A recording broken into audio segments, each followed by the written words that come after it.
a democracia vai ser uma forma degenerada. Mesmo assim, de todas as degenerescências do poder, ela é a menos má. Filosofar é justamente almejar a filosofia, porque um amor platônico é um amor homossexual. O tema, a democracia no amor e na amizade, é um tema muito complexo, porque envolve 3 questões complexas: a democracia, o amor e a amizade. A democracia. A democracia, todos nós sabemos, é grega. Ela se define, para os gregos, pela ideia do governo do povo. A democracia vai ser, durante a história, ao longo da história, transformada, modificada, alterada e adequada a cada tempo. E, depois de muitas transformações, hoje em dia, ela se transformou, conseguiu talvez alcançar o seu momento mais excelente, conseguiu então realizar o seu conceito mais específico, de ser aquilo que a define como o espaço onde as relações se estabelecem pressupondo que os poderes e os direitos serão para todos. Então, a expressão para todos é o que define para nós a democracia hoje. E o sentido, então, de discutir os afetos, como, por exemplo, o amor e a amizade, no âmbito da democracia, se deve ao fato de que esperamos que o amor e a amizade possam também ser para todos. Mas, nesse caso, estamos pressupondo que o amor e a amizade são valores desejáveis por todas as pessoas. E pressupomos também que a democracia se realizou. Ora, tanto o amor, quanto a amizade, quanto a democracia não passam, infelizmente, de desejos e de coisas que queremos colocar em prática. O amor, a amizade e a democracia são invenções. E, como invenções, e não essências, nem substâncias metafísicas, podem ser alterados e podem ser modificados, enfim, são transformados, como eu dizia anteriormente, e podem ser, então, recriados para o nosso tempo presente. Pois bem, mas a democracia dos gregos, embora tivesse já essa semente do para todos, dessa expressão para todos em vigência dentro das buscas daquele tempo, não era, de modo algum, uma democracia para todos. A democracia não nasce como algo para todos, como a divisão dos poderes e o compartilhamento dos direitos para todos. A democracia na Grécia, ela nasce ela é um trabalho do cidadão, e o cidadão é o ser político, aquele que pode participar da polis, e que só pode participar da polis porque ele tem algumas características e alguns atributos que lhe dão essa permissão. Então, ele deve ser homem, ser nascido na sua polis, não ser escravo, não ser mulher, não ser criança, não ser louco, enfim, não ser estrangeiro, não ser nada estranho. Existe um padrão muito estabelecido do que é o cidadão na política, na instauração da democracia na política grega. E a democracia, que é uma invenção dos gregos, para os próprios gregos é uma invenção controversa. Então, a democracia não é, como para nós, hoje em dia, a melhor forma de governo. Os filósofos, Platão, Aristóteles, por exemplo, que são os mais citados e os mais conhecidos,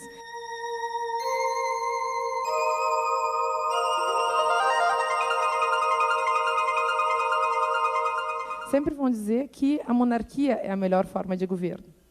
E a monarquia se torna degenerada e ruim quando ela se transforma em tirania.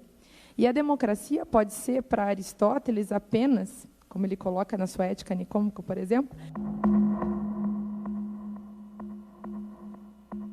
apenas a degenerescência da timocracia, que seria uma forma de governo onde se dividiriam, onde o poder seria exercido a partir daquele que detém um poder tanto econômico quanto a capacidade de exercer esse poder.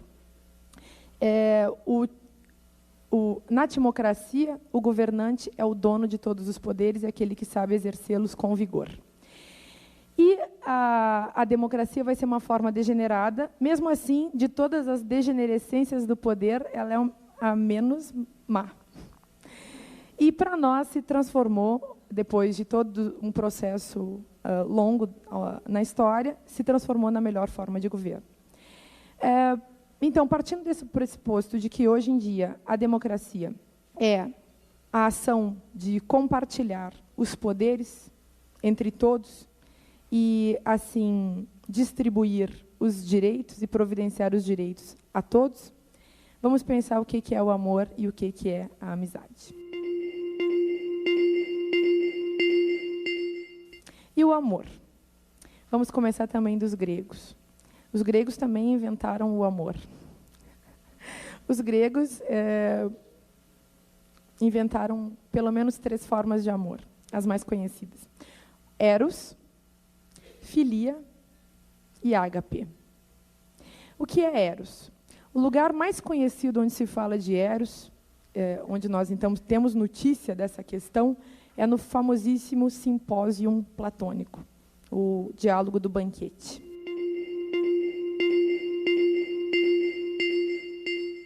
Nesse diálogo, Sócrates se reúne com seus amigos para discutir, então, o eros. Cada um dos participantes deve fazer uma exposição do que é o eros. O banquete platônico, ele é bem interessante, porque ele também já define uma certa circunscrição do que é o diálogo. E o diálogo é a forma específica com que se dá a política e com que se dá a filosofia. Então, quando o Platão, nesse diálogo, pela boca de um dos seus personagens, pede que as flautistas se retirem, que as mulheres se retirem, porque agora vamos falar de filosofia, então ele já coloca em questão quem pode participar do universo do diálogo, que é o universo da linguagem e que é, ao fim e ao cabo, o universo da política. E, nesse diálogo, eu quero retomar essa questão da política, mas antes queria enfrentar um pouco mais algumas questões do diálogo. Nesse diálogo, eros é muitas coisas. Eros é, pelo menos, para começo de conversa, essa força da atração por um corpo belo. Vejam, se não existem mulheres na cena, pensem no diálogo como um teatro. Se não existem mulheres na cena, é claro que o corpo considerado belo não é o corpo de uma mulher, é o corpo de um homem.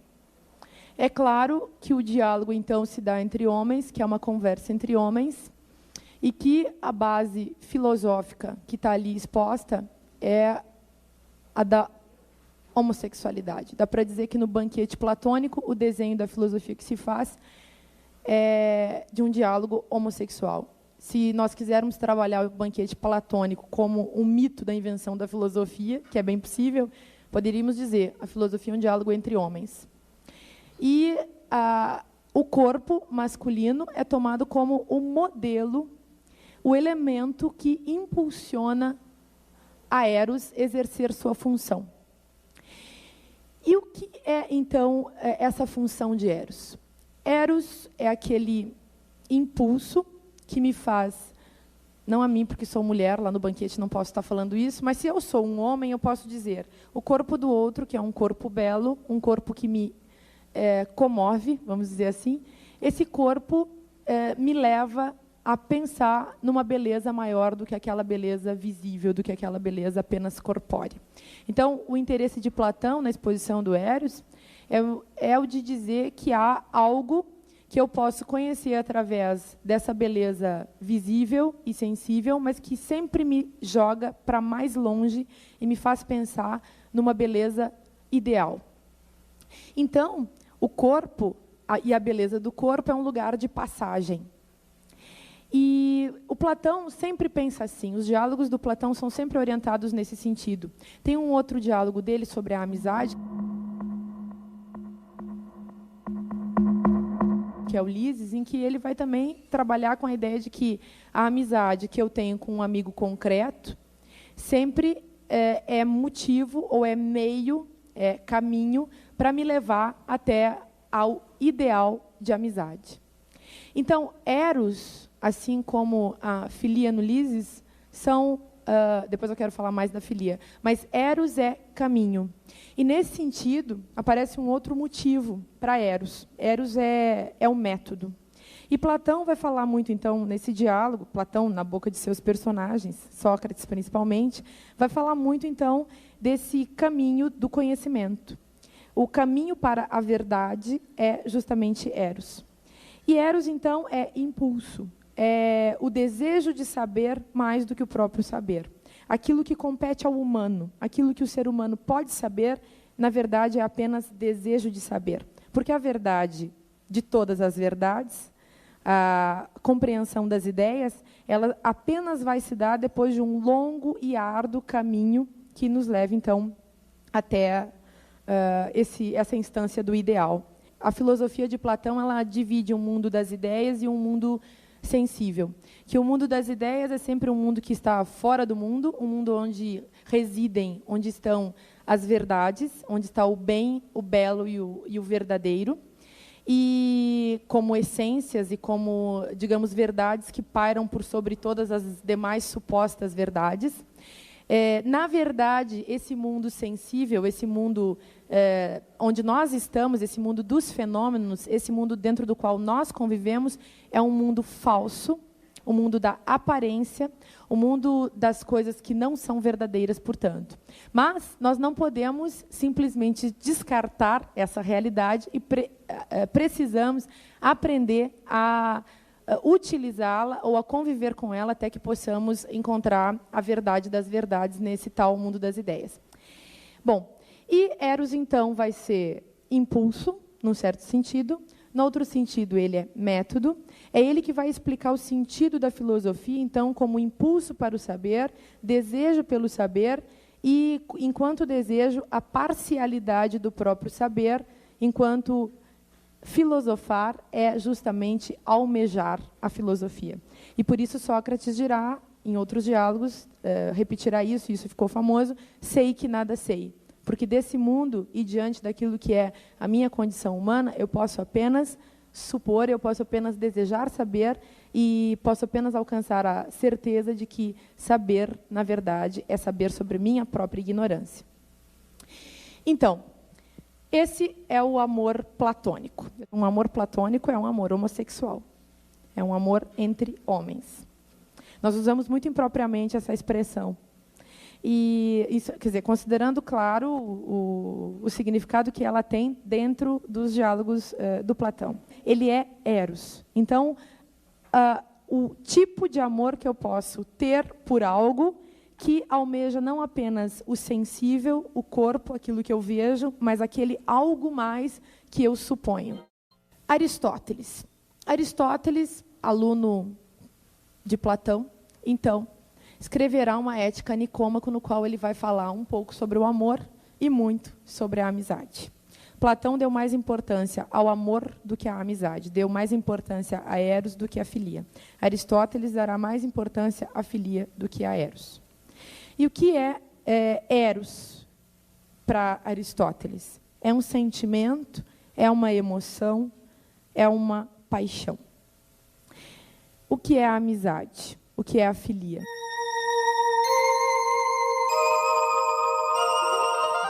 A filia é uma disposição do caráter. A filia não é um sentimento. Não é interessante isso? A amizade não é um sentimento. Existem 3 tipos de amizade. Uma amizade que se dá por interesse, quando então eu consigo um amigo, me faço amiga de alguém por interesse, porque posso ganhar algo com essa amizade, porque essa amizade me é útil.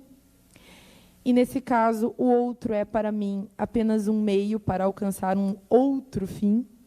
São as amizades com segundas intenções, as amizades, então, interesseiras, em que eu vou ser amigo de alguém, não porque por nenhum outro motivo, mas apenas pelo aspecto do quão útil pode ser essa pessoa para mim. E Aristóteles acha que essa é uma amizade muito parcial. Depois ele fala, tem um outro tipo de amizade, que é a amizade por prazer. A amizade por prazer também é uma amizade muito parcial. Ela é um tanto falsa e define aquelas relações entre pessoas que apenas estão juntas porque algum prazer, algum elemento agradável compõe o jogo, então, da relação. Então, a amizade por prazer é também uma amizade, no certo sentido, útil, porque o outro me interessa na medida em que ele me dá prazer, em que ele é agradável para mim. Em que alguma coisa, do ponto de vista, então, da minha satisfação, eu encontro com ele. Também é uma amizade muito parcial. Existe um terceiro tipo de amizade, que para Aristóteles é a amizade verdadeira, e que ele diz que é uma amizade muito difícil, que é a amizade que eu tenho pelo outro, porque admiro a excelência moral do outro. A palavra excelência é a palavra areté, que para os gregos significa virtude. Então, nessa terceira forma da amizade, o sujeito se relaciona com o outro porque nesse outro há algo que ele admira. E é só nesse tipo de amizade que as pessoas realmente se fazem amigas ao amarem no outro aquilo que ele é. E ele diz, o que a gente consegue amar no outro? O fato de que a pessoa é boa. E conseguimos amar no outro a bondade dela, porque conseguimos produzir com ela uma relação de identificação. Ou seja, não existe amizade sem identidade, nesse caso. A verdadeira amizade é aquela na qual você encontra uma espécie de alma gêmea. O verdadeiro amigo seria aquela pessoa com a qual você poderia falar tudo, dizer tudo, expor tudo, porque você estaria expondo, num certo sentido, para você mesmo. Por alguém que aceitaria as suas virtudes e os seus defeitos, mas compreendendo, então, que tudo isso faz parte da constituição, vamos usar um termo que o Aristóteles não usava, subjetiva, né, de alguém. Então, nessa terceira forma de amizade, nós estamos diante do encontro que, para o Aristóteles, vai ser o verdadeiro encontro entre as pessoas, em que o que vai estar preservado não é nem a utilidade, nem o prazer, mas a admiração, e para usar um termo um pouquinho posterior também, o respeito que se tem por uma outra pessoa, na qual nós vemos uma parte de nós.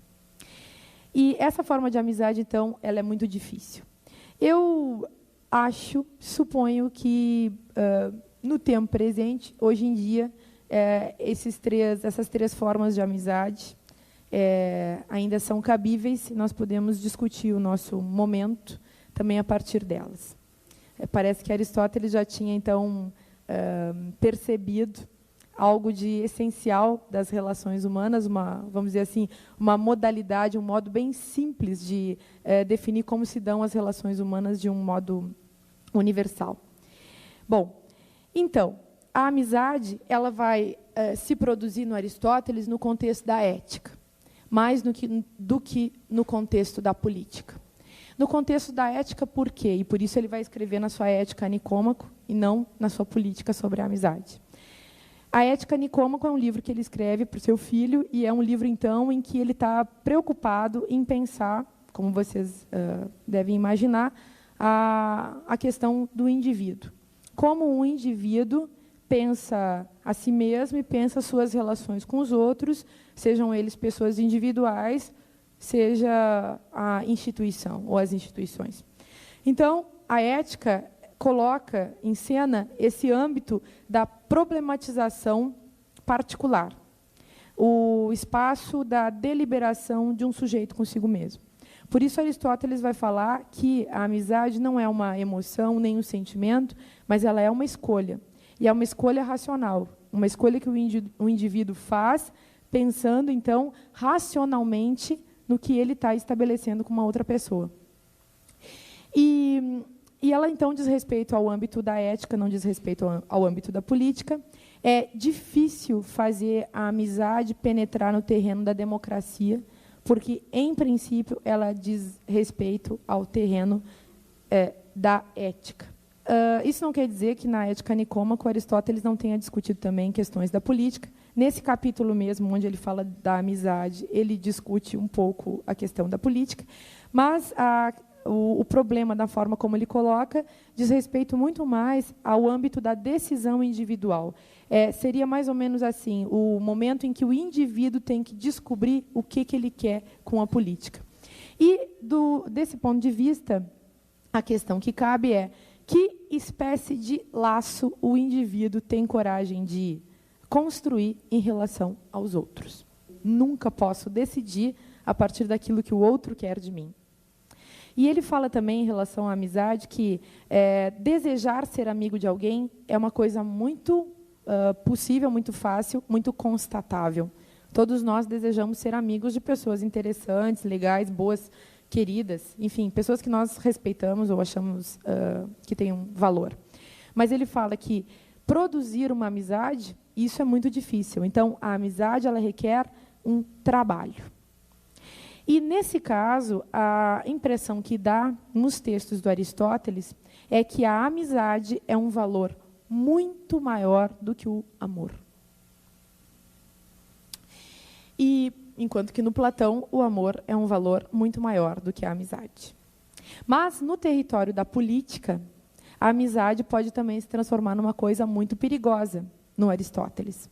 Porque a própria demagogia é uma degenerescência ainda maior da democracia, que vai se dar justamente porque as pessoas dividem o poder entre os amigos. E, então, a amizade também vai poder estar dentro da política, mas apenas com muito cuidado. Dando um salto muito, muito grande e muito longe no tempo, nós podemos chegar um pouco para pensar a questão do amor na produção de uma forma, talvez da forma mais famosa de amor que nós conhecemos até hoje, que é o amor romântico. Um amor que também, suponho, no nosso tempo está bastante desconstruído.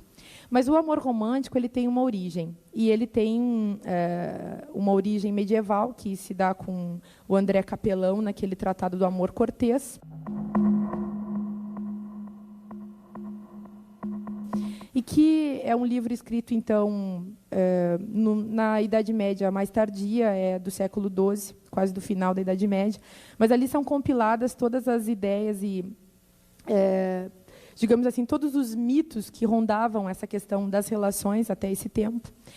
E o amor, então, se transforma ali para o André Capelão num grande mito, mas um mito que tem a propriedade de salvar. Ali, o amor já é uma salvação. E é uma salvação de quem? Uma salvação do cavaleiro, o cavaleiro medieval, esse sujeito, então, que, à mercê de uma situação política e de uma situação histórica que não favorece a sua condição financeira, vai tentar encontrar outros valores que possam constituí-lo, constituir a sua felicidade, constituir a sua própria subjetividade e fazer dele, então, um ser feliz. O André Capelão, ele escrevendo esse tratado, ele escreve vários diálogos também dentro desse tratado, mas ele também está preocupado ali em salvar não apenas o cavaleiro, em salvar também a mulher.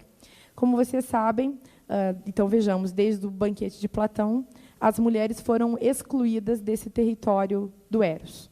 Foram excluídas do território da política, foram excluídas do território do diálogo racional, foram excluídas da filosofia. E o interessante é que elas também foram, junto com tudo isso, excluídas do território do amor. As mulheres não podiam amar. As mulheres podiam apenas reproduzir. Claro, em diversos contextos, isso foi discutido. Se nós quisermos entrar na discussão sobre Safo, e suas amigas.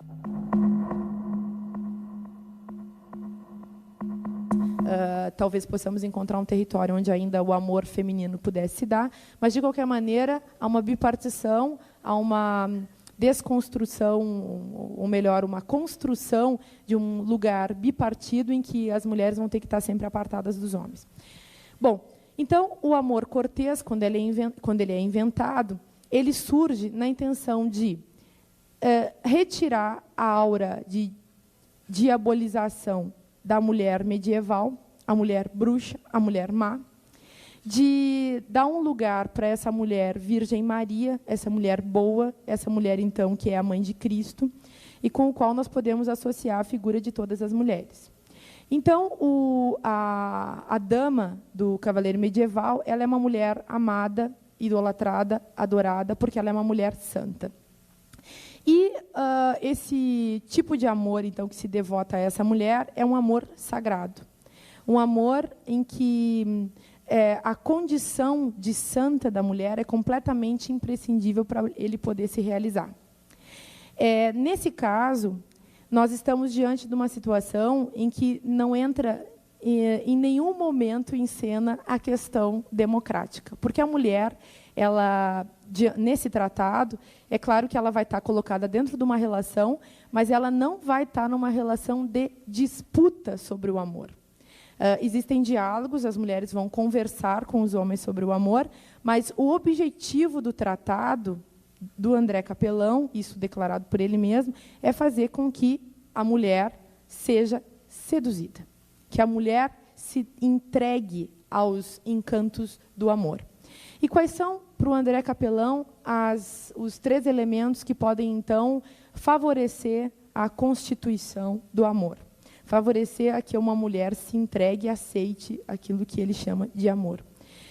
Os elementos são, na base, principalmente, ele tem alguns que ele vai descartar, mas alguns ele vai manter, a excelência, a bondade do caráter daquele que tenta, então, convencer uma mulher sobre o amor, o cavaleiro, a bondade, esse primeiro elemento. Um outro elemento é a beleza física, isso é muito importante, o cavaleiro não pode ser feio, os feios têm que sair da cena, e tem que ser bonito, bonzinho, e é claro que ele vai descartar que o sujeito tem que ser rico, ele acha que ser rico não é a questão, mas tem um outro elemento muito importante que vai interessar também aqueles que gostam das histórias sobre Dom Juan. Ele tem que ser bom de conversa. Então, ele tem que ser bonito, ele tem que ser bom e ele tem que ter uma lábia bem razoável. E assim ele vai conseguir convencer a dama dos seus sonhos que ele é um homem que se pode amar. E por que amar um homem? Bom, todas as questões históricas, políticas, culturais, financeiras que estão em jogo, econômicas que estão em jogo nessa história, não vamos discutir aqui. É óbvio que a única saída para as mulheres era, ao longo da história, a única saída para as mulheres sempre foi um homem. Não há escapatória para as mulheres e não há alternativa para as mulheres fora de uma relação com um homem. O amor cortês, ele é a retirada da cena, tanto do homem quanto da mulher, da cena política, constituindo um universo da esfera privada, onde a felicidade não vai mais estar, como no Aristóteles estava, né? Relacionada à chance de se fazer filosofia, pensar as grandes ideias, discutir as grandes ideias com os seus pares, com os seus iguais, mas a felicidade vai estar restrita, então, a uma espécie de sobra na qual se transformou o lar, onde as pessoas vão realizar aquilo que elas, de jeito nenhum, poderiam realizar na esfera pública.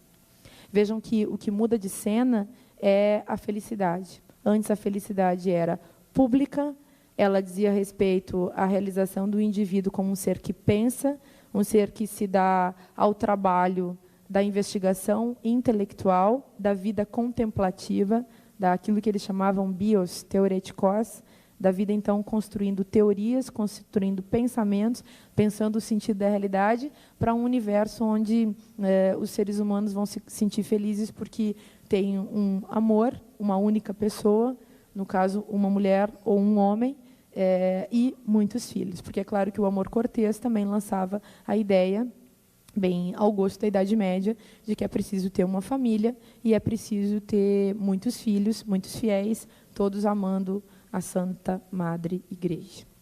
E, nesse caso, nós podemos perceber que a construção cultural de cada um desses valores, do amor ou da amizade, está extremamente atrelada à produção do poder e ao significado do poder. E, então, o amor cortês ele vai dar sentido ao amor romântico. E o que é o amor romântico, se não uma invenção extremamente perversa? O amor romântico é uma construção ideológica e uma construção nesse sentido perversa. Vamos pensar o que é o amor romântico no sentido estrito. Um poeta romântico ama quem? Ama uma mulher inacessível, de preferência uma mulher morta. Branca de Neve é um conto recolhido pelos irmãos Grimm.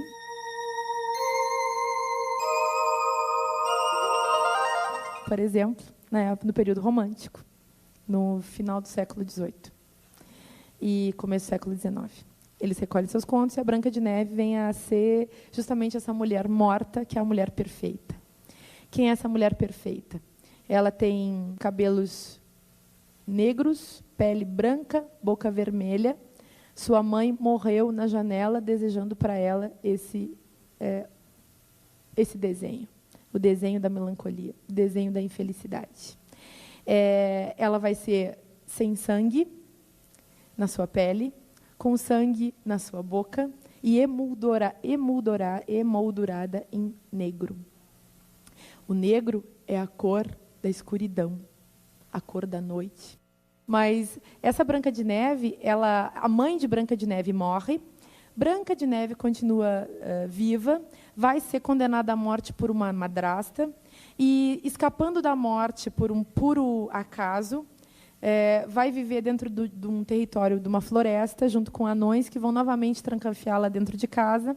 E, enfim, não vou aqui entrar nos detalhes de Branca de Neve, mas me parece que é um conto que mostra bastante essa perversão da formação ideológica em cima da imagem da mulher. A boa mulher é a mulher morta. A mãe de Branca de Neve é boa e ela morre. E Branca de Neve, que é o ideal da mulher boa, também morre. Qual é a mulher má? A mulher má é a mulher madrasta, que, claro que existem isomorfismos entre Branca de Neve, a mãe e a madrasta, no final das contas são todas faces da mesma mulher, né? Mas a Branca de Neve, a madrasta vai ser essa mulher muito má, por quê?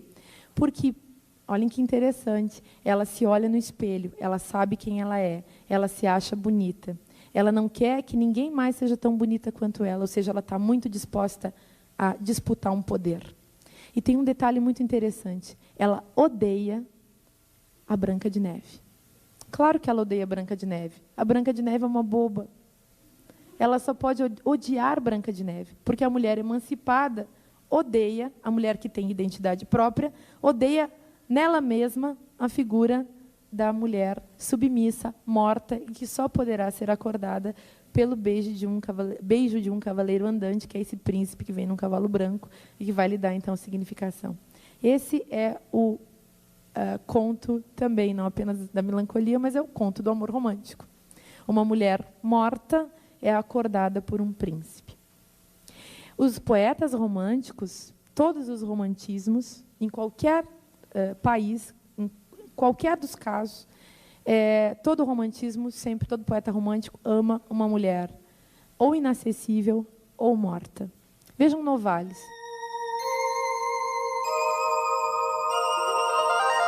Novalis, que é um dos poetas mais importantes do primeiro romantismo alemão, amava uma mulher chamada Sofia. Aliás, muitos deles amam Sofias, a sabedoria, né? Muito interessante isso. E amava a Sofia, que morreu aos 15 anos. Claro que Novalis também morreu aos 29, claro que naquela época era muito comum as pessoas morrerem muito cedo. Mas ele amava a Sofia e ele dizia que o amor que ele tinha por ela era religião, mas ela estava morta. Por isso Baudelaire, que faz uma espécie de romantismo negro, vai amar a mulher morta, vai amar a caveira e vai amar o cadáver. Também tem isso. Então, qual é o segredo desse amor romântico? O amor romântico ele é uma construção que se desenvolve para o tempo, para o mundo, para a história, como um padrão. E é um padrão que deve ser obedecido. E até hoje nós vivemos debaixo desse padrão. Nós todos e todas achamos que precisamos de uma princesa ou de um príncipe encantado. Claro que a princesa deve estar morta, na maioria dos casos. Digamos assim, o machismo ainda vige. E claro que o príncipe encantado deve ser aquele salvador que vem e resolve todos os nossos problemas. O amor romântico ele acaba sendo um tiro que sai pela culatra. Hoje em dia, o amor romântico, se ainda está em vigência, se transformou numa obrigação que, em vez de causar felicidade, causa infelicidade. Então, por quê? Porque todos nós esperamos encontrar um príncipe que nunca encontramos, uma princesa que nunca encontramos, e esperamos sempre encontrar aquela pessoa que vai servir de cara metade, alma gêmea, cara metade, alma gêmea, a nossa metade perdida, como já contava o Platão também no Banquete. Se vocês estão lembrados daquele momento onde ele falava do mito do andrógeno, ali também já há, depois o Milan Kundera vai contar isso também no seu Insustentável Leveza do Ser.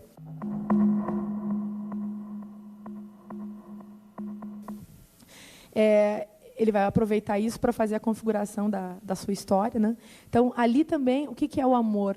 O amor é essa busca por uma metade perdida que eu perdi há muito tempo e que vai colocar, então, que a busca pela pessoa amada é uma busca nostálgica, é a busca pelo paraíso perdido.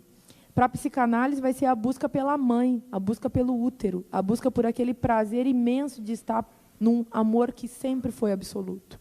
Aquilo que a gente supunha existir com a mãe. Aquilo que vai fazer o Proust escrever o seu livro bárbaro e incomensurável, chamado Em Busca do Tempo Perdido.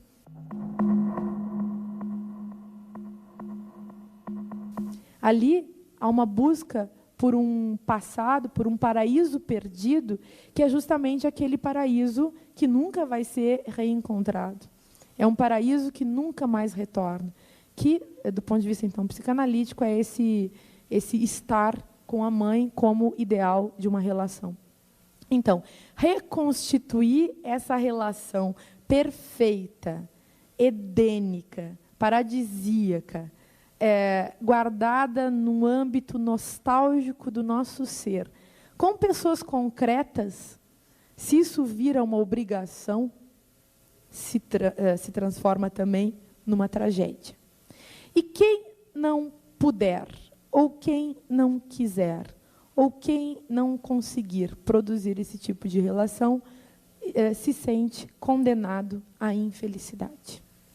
E o grande problema da felicidade também é que ela se transformou ao longo do tempo. Ela foi sendo produzida, melhor dizendo, num padrão. Existem sempre padrões para todas as coisas. Existe um padrão do amor, nesse caso, nós estamos aqui comentando o amor romântico.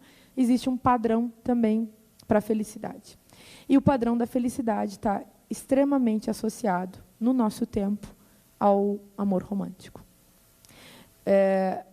Alguém que queira ser celibatário, que queira ser sozinho, que queira não ter sexo, que queira viver como um eremita, é olhado por todos nós como um ser estranho.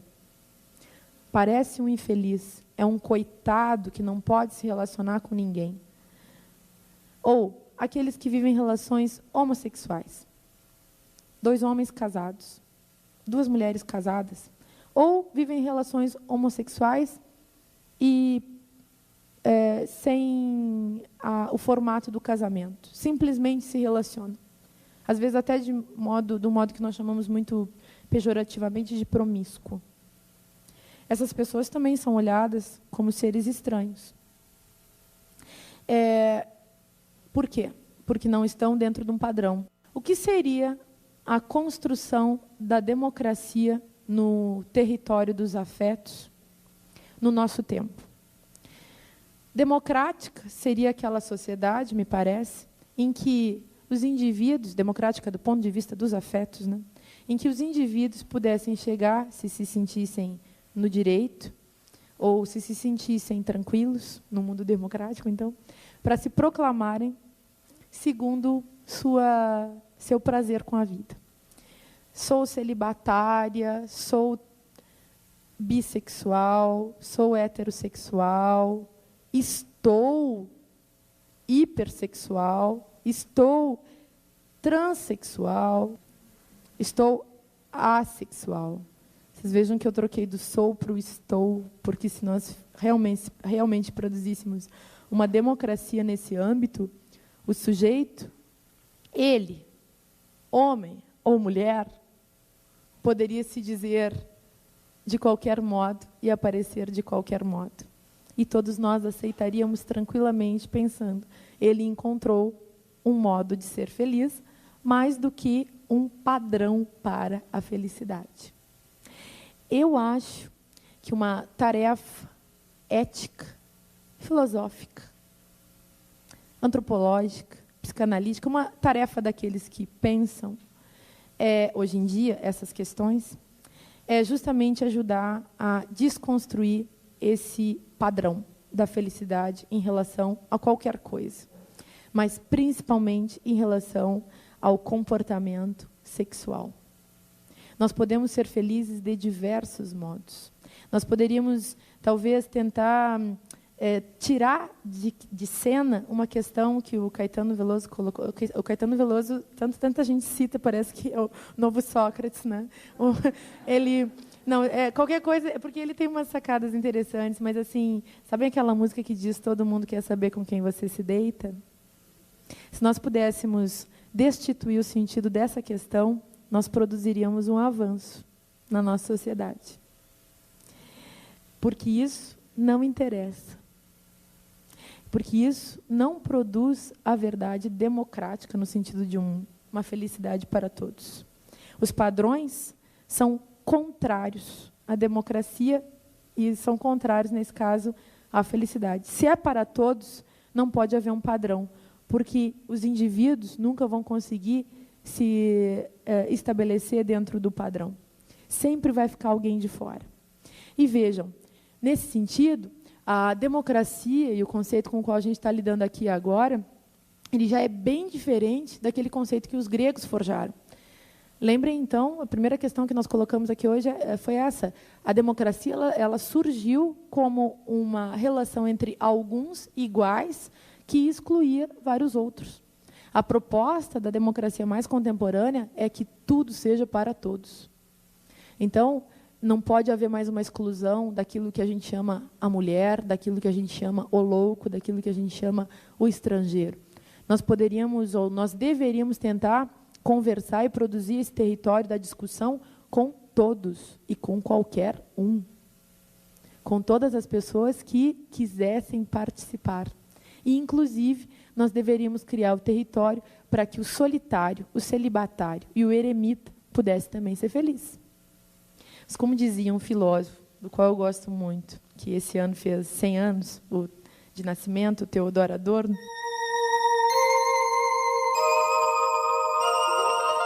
ele dizia: os seres humanos, para constituírem um universo ético, eles deveriam tentar apenas ser bons animais. E, nesse caso,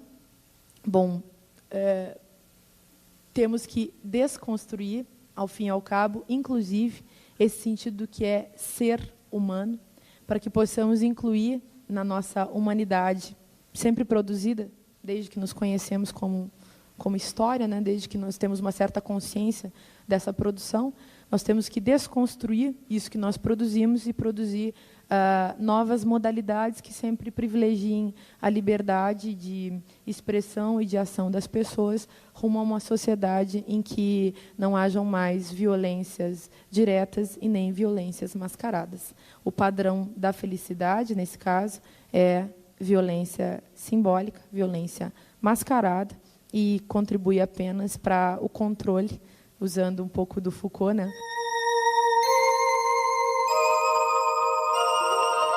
para o controle e para a estipulação de relações sempre muito disciplinadas, onde alguns lucram e outros perdem. Acho que já coloquei algumas questões e eu não tenho o relógio, infelizmente.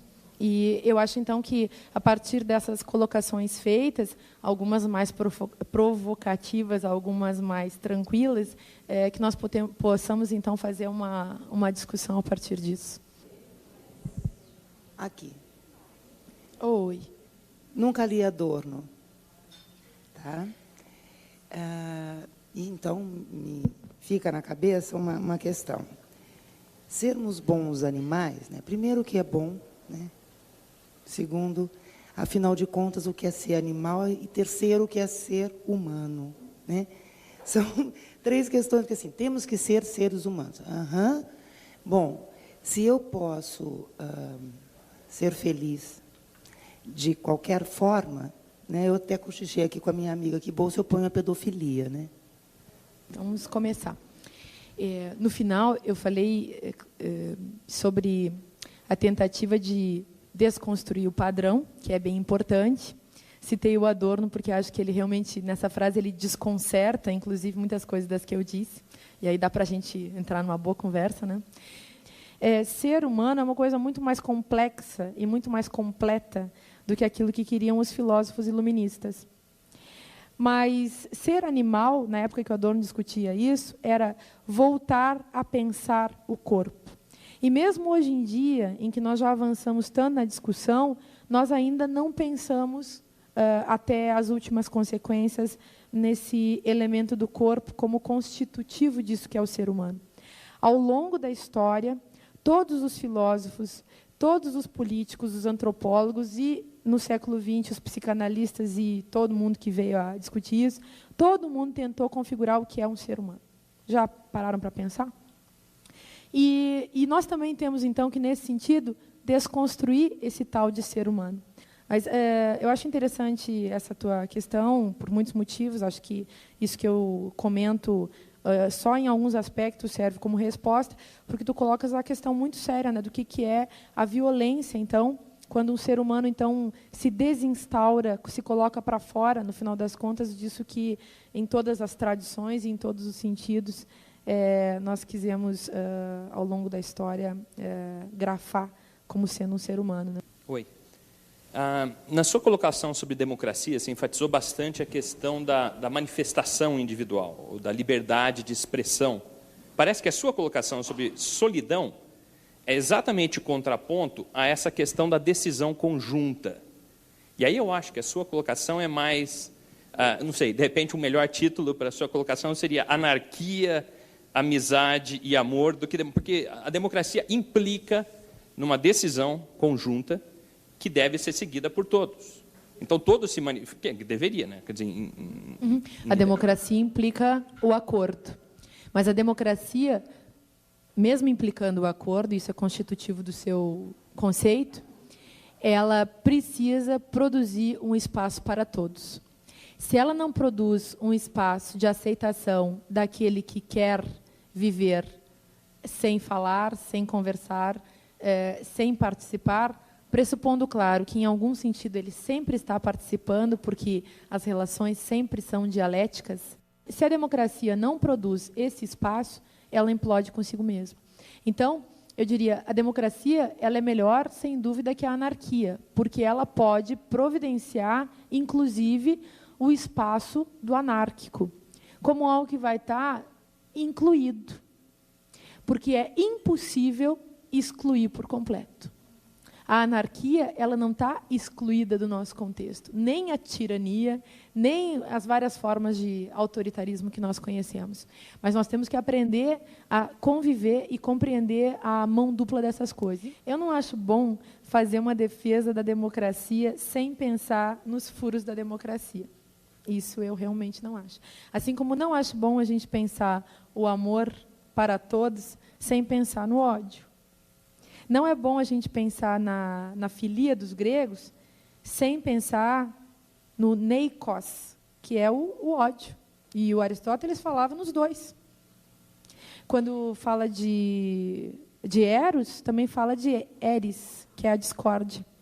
Então, fica falando assim que há o desejo, há a implantação de um ideal, há aquilo que é o melhor que nós concebemos e queremos para nós, como indivíduos, como sociedade, como humanidade, mas não podemos nunca esquecer que existem sentimentos, paixões negativos que atrapalham e que pertencem também, constituem o ser humano e que não vão ser eliminados assim só porque nós colocamos a toalha branca da democracia em cima da mesa, né? Esse é o erro da filosofia do Habermas.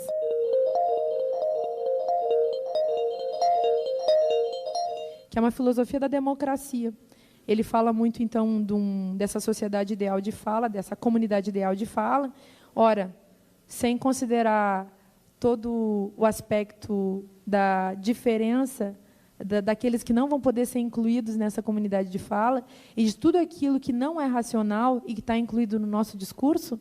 Ora, um discurso não é um discurso só racional. Nunca e jamais. É um discurso marcado por afetos, vários afetos. A retórica é o verdadeiro lugar do discurso, e a retórica é razão e emoção. E um tipo de laço que se dá através da linguagem, que para os gregos era importante na constituição da democracia, né? Que se dá entre as pessoas, criando uma estranha empatia, mesmo que elas nunca se conheçam, e é o que permite a elas conversarem na ágora ou no café filosófico.